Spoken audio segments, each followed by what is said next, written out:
I was online, I was on Instagram, and I saw some people. I was looking at a story, and I saw some people that I know. It was at it's like a little concert or whatever. Some dudes I know that do music and rap and stuff back home. So I'm clicking on it, going through the stories and all that. And then after the show, a couple dudes backstage that I know, and they doing they got the blowing the smoke into the camera. They throwing up whatever signs they got on mine. All these niggas are 35 plus. Are they gang members? No. Okay. So they got the smoke. It ain't like we just had a good show. Let's smile. Nope. We got the glasses on. It's dark. We smoking, blowing into the camera. We standing in front of the Hellcat with the woo. Like got the dress hanging over your face and all this stuff. And I was just thinking to myself, like, damn, when do niggas grow out of that? What exactly? Like the cool, like the performative cool, like. That was well put, performative cool. Yeah, like at what age do men stop trying to look cool and like just embrace being themselves? And I ain't talking about like some niggas just got confidence. You speaking about black men? They got a swagger. I did, particularly black men, because these are who I've seen, and we do it more than others. We also cooler than other people. We are cool, right? So that's cooler than other people. Well, cooler for sure. We are the culture. We are what cool is. Mm-hmm. But I'm talking about that performative thing. No, I get you. Right? I just wanted to make sure I speak specifically to black facts. people. That's definitely facts. Black people are the coolest people in the world. But that performative piece, like I was saying, like the every picture you gotta have a blunt in your hand. You know what I'm saying? You gotta be blowing smoke. This one bugged the shit out of me. The pause. When do we grow out of pause? See, I think that's different than pause. Pause is funny. Not anymore. Yes, it is. It was a thing at a time. It's pause not a thing anymore. Pause is. I think if you take pause too serious, then it's not funny. Yeah, I feel like it's overused. That's just me though. I think I feel like pause. I have a gay cousin in the group thread, and every time we say pause, and even him sometime, which he didn't say until he came into this heterosexual space, always funny. So but for him, like, is pause a new thing though? Like he never had to say pause till he started fucking with y'all. He don't have to say it. He said it because it's funny, and he don't say it all the time. It is funny when gay guys make jokes against gay people. Pause is funny. Let me explain to you why pause is different than the whole cool thing. Pause is similar to the word nigga, where everybody else can't say it, but you can say it. It's so hard not to talk using the English language without it sounding salacious if you're playing that game. And sometimes it's always been all the way inside of me. Okay. That's funny if somebody say, "Hey, okay. Yo, that's funny." So use it in a comical, funny context. That's what pause is. Pause has always been that. It's some niggas that you pause has always been that. Some niggas you can't even say the slightest thing that may make sound feminine or maybe sound homosexual. It's a pause. It's pause. Even if you're making you're giving context to something and just saying like, I went in here or I penetrated here. Like we talking basketball, I penetrated to the hole. Pause. What the fuck is called? You penetrate to the hole. Like that's the performative aspect of it. Of that particular thing. I think it's so difficult not to speak without having some of those things, those obvious. That's what makes it funny is because if I say a regular sentence, I can't use the English language without it sounding pausey. But you know so why? Two things. Go ahead. Two things happen with that. One, I know you listen to what I'm saying, black man. Okay. Now I know you're listening to what I'm saying. And two, I could really use other verbiage. I could grow my lingo from trying not to do that because it's a joke. Nobody says pause and there's malicious intent. No. And who correctly uses it? No. See, that's the caveat. Correctly uses it. And two, I think you're in the context that you're speaking of is different because you're cognizant of I'm using it in a manner where this is a joking manner, so this is suitable for the moment. Mm-hmm. But when I say pause, there are individuals who cannot have a conversation with another man or even a woman and not throw pause in there, and you could tell it's not a pause based out of comedy, it's a pause based off of ego. Like I can't even open the door for you thinking that I might be something that I'm not, because pause didn't come into the lexicon until what, 2018, 19, 20 is when pause became a thing. Nobody was saying pause in 2014. Pause was regional since the 90s. Since when was niggas saying pause? Jay-Z says, hold your balls, gotta pause that. Whoa, in 96 years, we lost it all, brought it all back. What year was that? That was 2000. I'm gonna have to go back and listen to that. Pause was not a part of the cultural dialect in the manner that it is today. But that's because of Instagram. In the northeast part of the United States, It's a Northeast thing for sure. pause has been around for 30 years. But there are cases where people use, this isn't a pause conversation, but where people You're right. use So I that do want to term advance it, but I just want to say in a manner where it's psychologically. I don't talk to the people or worry about the people who are not a part of something that they're using. So those people I don't even care about. But even then, though, even with like the Jay-Z thing, right? We've had a front row seat to how cultures, especially when things were super regional, how cultures interact and speak with one another. Pause still wasn't a thing. We've seen documentaries, Everywhere. we've seen TV shows, everything, especially from that region, where you didn't hear people saying pause every 2 and 3 words because they don't want you to think there's something that they're not. You still don't. Some guys do. Whoever they Some are, guys do. whoever they are, I don't care about them as far as it pertains to my community, right? Like when Getting Hyphy came out, anybody can shake their dreads or their hair. But I don't even pay attention to the niggas who don't. You don't even know what you're doing Getting Hyphy. It's cool to pay homage, just like I'm not from New York, but we learned and understood what the pause game was, and we use it accordingly. But we also understand too that these nuances are tied to youth, right? These cultural innuendos, these cultural slang terms, they're usually tied to youth. The youth come up with this because you outside, you in the streets. You've come up with everything now. Right. So this is when what I'm saying is, for this particular word, they use it and you 40, 50, 60 can't have a conversation and say something and if you think it sounds homosexual, because it's really tied to homosexuality. So Yeah, if you think it's tied to homosexuality, you have to say it in every single conversation that you're in. So that's all I'm saying for those individuals. But like we got niggas in like, especially in our culture, niggas want to go get a prostate exam because they think it's gay. They want nobody playing with their ass. But it's like, nigga, you will die. I don't think that's the reason men don't get prostate exams. Why don't they get prostate? Men don't stay on top of their health, period. Because men are arrogant. True, but for the men that know. I don't think because it's gay. Now, I think going and explaining the process is a little uncomfortable. I don't think men are going in fear of people calling them gay for real. I don't think that's what I think the idea of somebody touching your booty hole. I think it's fine. But I think it's fine to be uncomfortable with that. You know what I'm saying? Like, I can be uncomfortable. Hey, look, what I just did was probably part of You know what I'm saying? You said touching your booty hole instead of your rectum. Like, but it is your booty hole. They touching it. So somebody. See how funny that is to you? If somebody says I didn't say pause though. I don't gotta say pause. But it's funny to you. It's hilarious. So if you say a sentence, if we're in a group and you like say that. a sentence, sometimes me saying pause is what makes it funny. Yeah, in that context, because it's a funny thing. But That's all I'm saying. anyways, I'm just saying. But to I think advance the it, idea of in like the prostate, I do think the cultural idea, because that's for like heterosexual macho men. that's what I think too. We don't touch that at all. Like niggas will snap on a woman if they think you're trying to get close to that. It's like one of those things, especially if you come from certain environments. Like we don't play around like that. Yeah. So even in a medical sense, I've heard older men say, "I ain't letting nobody touch me back there." Yeah, I know I can. So that's why I brought it up, because I remember hearing it. An older gentleman say, "I'm not letting you. I'll just die.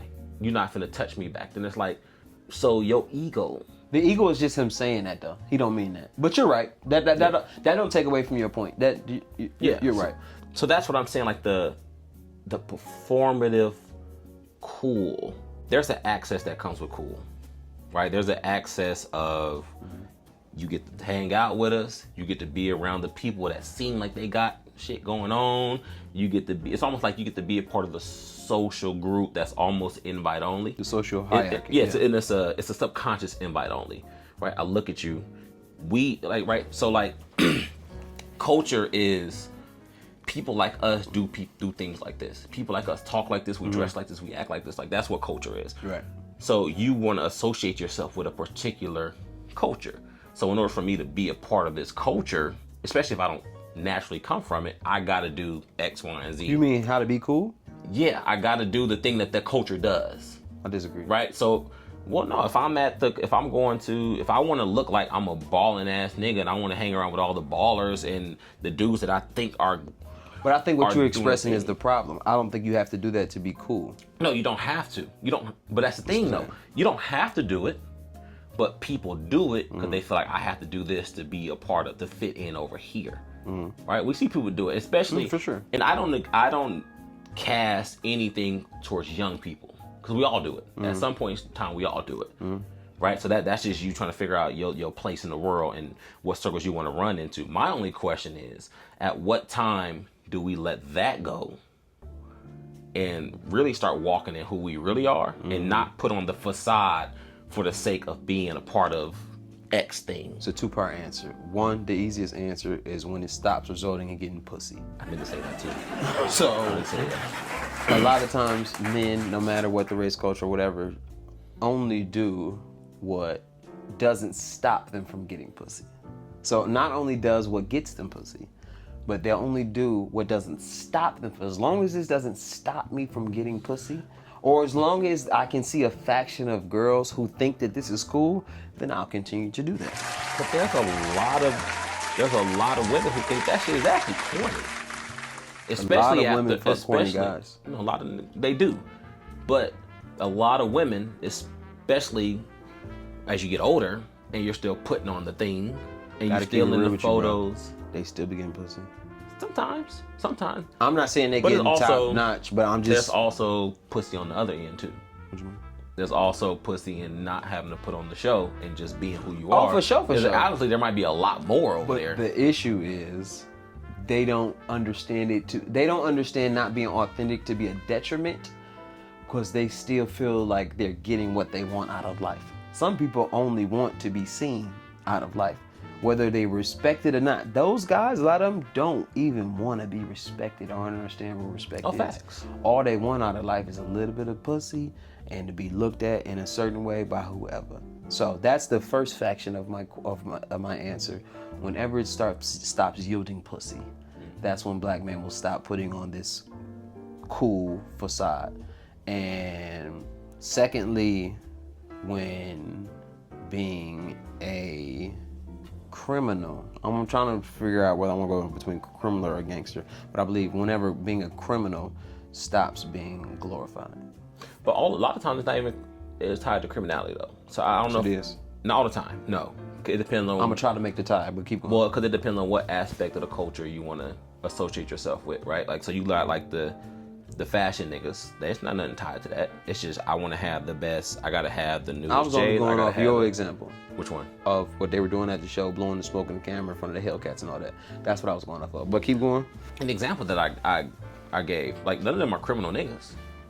They don't involve themselves in criminal activities. What I'm saying is the hip hop culture. The blowing the smoke in the camera and all that. They are trying to emulate the people who rap about being criminals. Street rap culture. That's what I'm saying. Okay, street rap culture. I got you. That's all I'm saying. So when we have to stop confusing being a hustler and a criminal. Some hustlers get a criminal record from hustling, but being a criminal is not cool. So now you got these legal niggas acting as if they're criminals because it doesn't take off the percentage of pussy. And this is who they are glorifying. So you were talking about glorification earlier. So it will never stop that faction. But at the same time, there's a thing called a cool table for a reason, because every table wasn't that.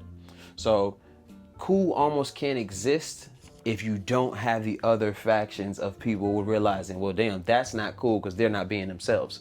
All cool is finding a way to be the most confident version of yourself. No, That is all cool is. to some.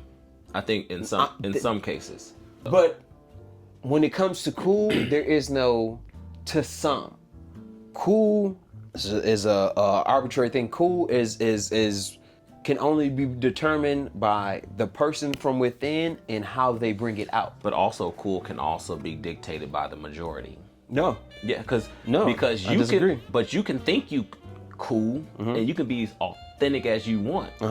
But if the majority is doing a thing, the majority is going to say, no, this is what we own right now. That's how trends change, right? Like at one time we dressing in baggy clothes, and now we going to skinny clothes. Trends and cool are not synonymous. But trends are telling you as a culture, as a society, this is what's cool right now, right? And you look at fashion, you look at music, whatever. This is what the people are saying is cool. Now to you, it might not be cool. I understand that, but it ain't about me. Cool can never be told. Now, are we talking about authentic cool or? Yeah, I'm only talking about. Right. When we're speaking, I'm only talking about Authentic cool. Authentic or Right. about authentic anything. And I'm with you on that. So it's not about a group or this. The people who we find the coolest usually actually don't follow suit. Right. Jay-Z is not an attractive man to the masses. He never really like, damn, he put that shit on. But he always been cool. Yeah. like a certain gravitas, bravado about himself. Like, and I think that's why like somebody like Kanye was so impactful when he first came out, because at the time culture was saying you got to have all the necklace, the baggy clothes, That's a good one. It was that an nigga was image. never cool. Yes, hear me out. He was cool to a group of listen to me, because listen to me. Go back to 2003, 2004. This is the era of 50 Cent. With DMX, 50 Cent, Ja Rule was fading. It still was Jay-Z, but it was Rough Riders. So this was the era of the super ultra masculine thugged out nigga. So there's a pocket of kids who felt like, I don't identify with this group no matter how much they tried. I'm rolling with you. Kanye came at a time and showed that you can be educated, you can be an art student, Kanye introduced high fashion into the culture. Puffy did it at one point in time too, but he still did it in a street way. Kanye introduced us to high fashion in a luxury way. He introduced art in a luxury way. He introduced other cultures into hip hop in a way that those kids that felt like they weren't seen by the world, they identify with, like, oh, I'm into this. I'm wrong with you. Because you're starting to see it now with manga culture and anime culture. You're starting to see a lot of Niggas kids that were, oh, you weird because you into this, because you play Dungeons and Dragons, or you like Pokemon, or you like whatever. But now you got Big Sean, you got Megan Thee Stallion, you got all these other people like Wale. They're coming out and saying, no, I've been into anime. So it's almost like the Kanye thing all over again. That subgroup of people are seeing themselves represented on a scale they've never seen before. So that right It's there, still not cool. No, it was super cool, because now it's like, oh no, y'all niggas actually lame, because all y'all look alike, all y'all sound alike, all y'all women that y'all go after look alike. No, this nigga right here is cool. Like he wearing polo, he wearing Louis Vuitton, he wearing Gucci, 2 of them shits. You know what I'm saying? But That's not cool. It wasn't cool to you, but it was cool to who it was cool to. It's cool to who it was cool Kanye to, West and it is wasn't the never majority. been cool, bro. Kanye became what everybody became. Kanye shifted men and women, how they step out into the world, how they dress, how they interact with each other. Kanye did it. His DNA Okay. runs through all of that, from sneaker culture to music to fashion to art to all of that. But Kanye has more influence than Jay-Z. Okay. It don't make him cool. So did Hitler. To the people that he So was did Hitler. influenced, that Hitler was cool to somebody. Somebody looked at Hitler and was like, I want to be like that nigga when I get older. Hitler was probably cooler than Kanye. So I'm just saying, he's probably cooler But than I'm Kanye. saying though, he determined what was cool when nobody else said it was cool. He made you say this is cool. No. He's single-handedly the most influential person in black pop, and not just black, in pop culture. He's single-handedly influential. the most influential person. Nigga was never cool. Everything you said To is you, true. though. Everything To you you, said though. is cool. To the culture. Niggas love Kanye. You can love somebody and identify that they're not cool. He was. Because you don't have to be cool to be a cool person. So just because I say somebody's not cool, I'm not dissing them. None of them niggas in the rock or around was ever around and was like, that nigga cool. But also, He cool enough to be around and he's talented. but it's a lot of niggas on the other side. Like, ain't none of y'all niggas cool. To us, over here, the kids that ride skateboards, the kid that ride BMX bikes, the kids that go hang out on Fairfax, cool to them. we don't, you not cool. No. Hope's Jay, cool to them. but we just said Jay-Z is just naturally cool. So Jay-Z that's gonna all I'm- be, that's Jay-Z all gonna I'm be cool saying. in any environment. That's all I'm saying. But it's still people today that don't think Jay-Z is cool. Now let me ask you something, and I know this, and generally speaking, what you're saying is true. How close do you think on camera Hov is to off camera? Personally, and then you can continue on. I'm just interested. I think he's 50% 50? different off camera. Let me tell you why. Because when you off camera, you're not around all your niggas all the time. When you off camera, you with your mom. You're having brunch. You're with your kids. You're with your wife. So that thing that Jay-Z knows he has to put on when he goes into the public to, one, uphold his image. Two, What's hold on, Jay-Z's hold on. image? Jay-Z is the nigga, I always got it together. Jay-Z's image is I'm the it's him. boss. I don't think that's him all the time. You don't think he's vulnerable with the people closest in his life? You don't think Yeah, Jay-Z but I don't look at Jay-Z and see lack of vulnerability. Jay-Z been vulnerable in his music for 20 years. Yeah, but Jay-Z has also said he had to kill Jay-Z. The idea of Jay-Z, because that was toxic for his life. The Jay-Z we saw on camera was bleeding into his real life. The performative version of who he had to become so he can get from under Jaz-O's shadow. The performative that he had to become to be able to battle DMX in the sales. Okay, I don't think any of it was performance. it's performance because it's entertainment, for one. So all of these people are putting on performances. But I think someone like Jay-Z, who's not negating his cool, That's disrespectful to some people's art. If you don't get your funky ass up and go like, subscribe to this video with your stank ass.